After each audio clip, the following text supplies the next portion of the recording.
Hello Year 2, welcome to your phonics session for Monday the 8th of February, a brand new week of phonics. We're going to start by revisiting our Phase 5 sounds. We're going to do our Phase 5 sounds today, and then tomorrow we're going to revisit the alternate pronunciations of the sounds, okay? E. O.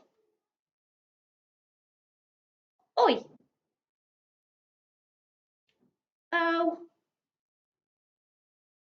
Ow. O. I like slide. What?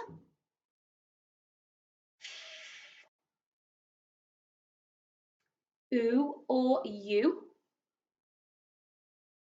A. Or, like haunt. E. Oo or you. Another way of making oo or you, split digraph this time. A for play. Like bird. I, like in tie. Well done. Sure you did a great job of those. So tomorrow what we'll do is use our flashcards for our alternate pronunciations of some of those sounds that we've been thinking about. Okay. We're going to have a think then today. Well, this week actually is thinking not about spelling sounds and spelling patterns, but we're thinking about spelling using prefixes and suffixes. We talked about this a little bit in comprehension last week. So we're thinking today about the prefix un.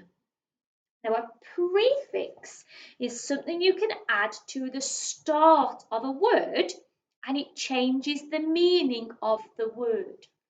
All of our words for today are going to have the prefix un. And un means not.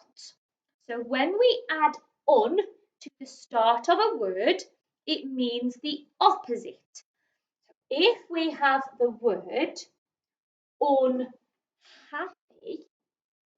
it changes the word so that it means the opposite. So it would mean not happy.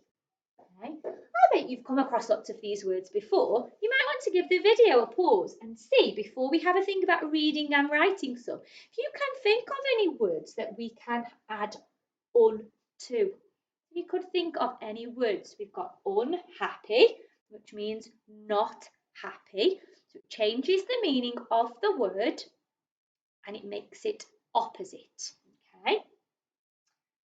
Let's have a little look then. So we're going to have a bit of reading. And we talked about in comprehension last week when we are reading that we can have the prefix as a chunk and then the base or the root word as a separate chunk. Right, look at our first one then. Our first one, so we've got un. We know that's going to be un. We don't need to go un. We know it is un. Lock. Unlock. You might want to pause and put that in a sentence. Unlock. If you lock something, when you unlock it, that's the opposite. So if the door is unlocked, it's not locked. Next one, we've got unlock. Oh, that one then. So split digraph, a sound, safe. Unsafe. So that means it is not safe. Unsafe. Okay, got a tricky word at the end there. What would this part say? That would be a tricky word. Do, wouldn't it? So you put the prefix and the base word, the root word together. Undo. So if you do something, you might be able to undo it. You might use that when you're thinking about doing something on your computer. If you do something, I can press that button there, which will undo. Right? The opposite of do. Undo. see our final one. What's that one? It's got air at the end, so it's unfair. Unfair. I bet you sometimes use that at home with your grown up. If they tell you something, I bet you sometimes say, but that's really unfair. When you think something is not fair, it's unfair. Let's have a see what we have got here. Now here I have given you some words that can have un added to the start as a prefix. We're going to do something a little bit different today. Let's have a think about what words we've got first of all. We've had safe already. And we've had safe already. So we've got true. It's a good job we practiced some of these phase 5 digraphs, isn't it? True. So you could add it to be untrue. Something that is not true. Over here we've got the I making an I sound. So kind. Kind. We add the prefix un. What would that make it? Unkind. If you're not kind to somebody, you are being unkind. We've got well. Well. If you are feeling well, you feel good, you're not poorly. But if you are feeling unwell, you are not feeling very well. Another one where the I makes the long vowel sound, the I sound. I'd, E, tidy, untidy. How many of you have got untidy bedrooms? How many of you have got bedrooms that are not tidy? This one's quite a long one. This one is in it. We are going to look at ed at the end of words tomorrow, but I've snuck one in today because I thought it was a good one to use with un. So in-ish, finished.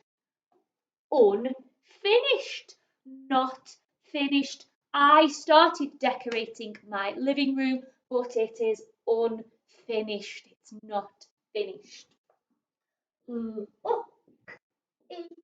Lucky. If you're lucky, good things might happen to you all the time. You might win lots and lots of times if you're playing games. My little boy, when I'm playing games, he always wins, and I say he is very lucky. If you might not win all the time, or things sometimes happen that are not great, you might say you are unlucky, not very lucky. You might have a day sometimes where you feel like it's a bit of an unlucky day. Now here we've got a C making a S sound because it comes before the E. Certain, we normally say. It has got the A sound in, but how we say it is normally certain. Have a chat with your grown-up if you're not sure about what that word means. You might want to pause and have a little chat. Okay, so if you are certain about something, it means you know that it is definite. So I am certain that I am going to go to bed early tonight because I'm very, very sleepy. I'm certain, I know it's definitely going to happen. If there's something you are unsure about, we could say we are uncertain. So I am uncertain what to have for tea. I don't know, I'm not certain. And last one is a word we've come across a couple of times recently. It's healthy. Healthy. We know from our science lessons the things we can do to help us to be healthy, and we also know some things that might be unhealthy. Okay, what I'm going to ask you to do for our activity today is I'm going to read a sentence, and the sentence has got a missing word. And the missing word is going to be one of these root words with the prefix un. Okay, so if I'd got the word happy and I said the sentence, I have not had a good day, I am feeling very, you would need the word happy, because it changes the meaning to the opposite. So what you're going to do is listen really carefully to the sentence, and you're going to decide which one of these words needs un added to it. And you're going to write that word on your board. We're not going to do all of them, so I'm going to save some for you to add onto and put into your own sentence. Okay, I'm going to cross the words off my board so that I make sure I don't miss any out. So the first one, the first sentence with a missing word, you need to add on to one of these words and write it down. The first one is, listen to the sentence, you can't always eat something food.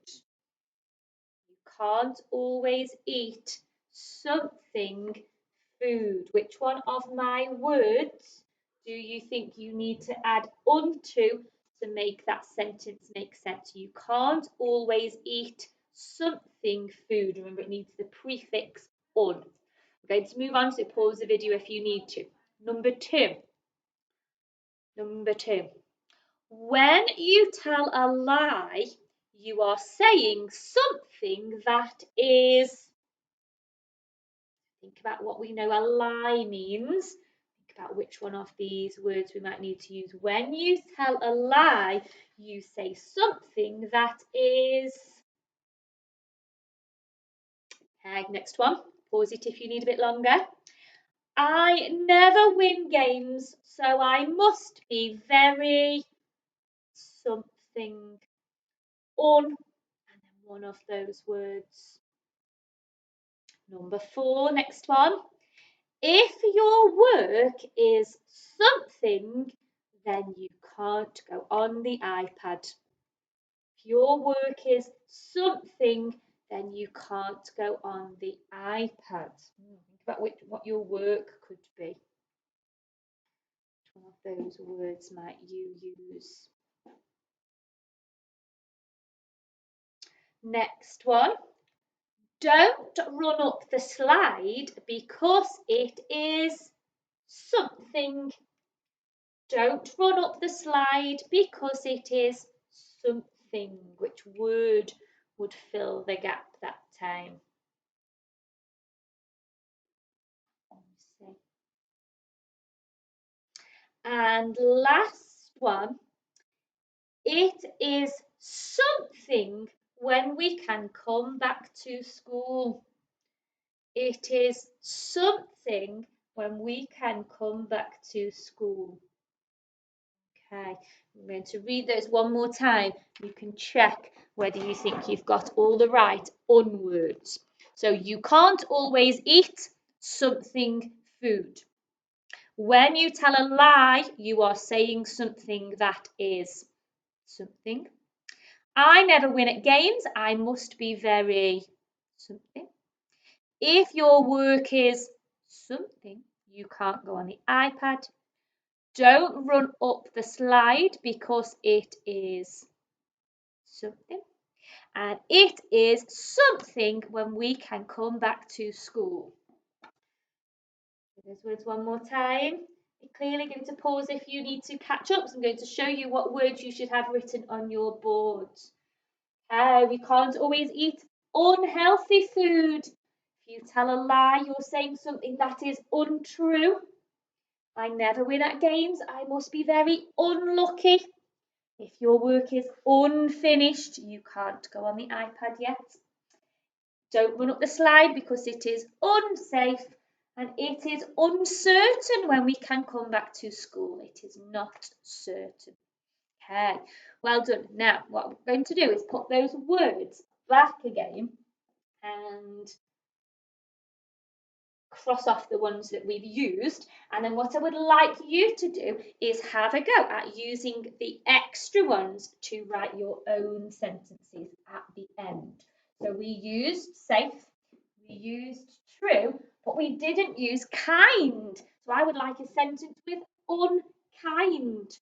We didn't use well, we didn't use tidy, but we did use finished. We did use unlucky, we used uncertain, and we used unhealthy. So you've got 3 words there that at the end you can add the prefix un to them and pop them in a sentence. Okay, let's just have a final read. Apply some of those un words to a sentence that we're going to read first before you can get on with writing your own.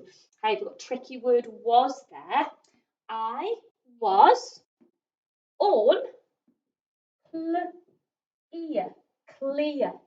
I was unclear. Now, if you're clear about something, it's a little bit like being certain about something. If you're really clear about something, you know what you're doing. I was unclear on how to finish. I was unclear on how to finish my, what's that tricky word here too? Work. We've had that tricky word recently. I was unclear on how to finish my work, which made me unhappy. I was unclear on how to finish my work, which made me unhappy. Well done if you did a great job at reading that sentence.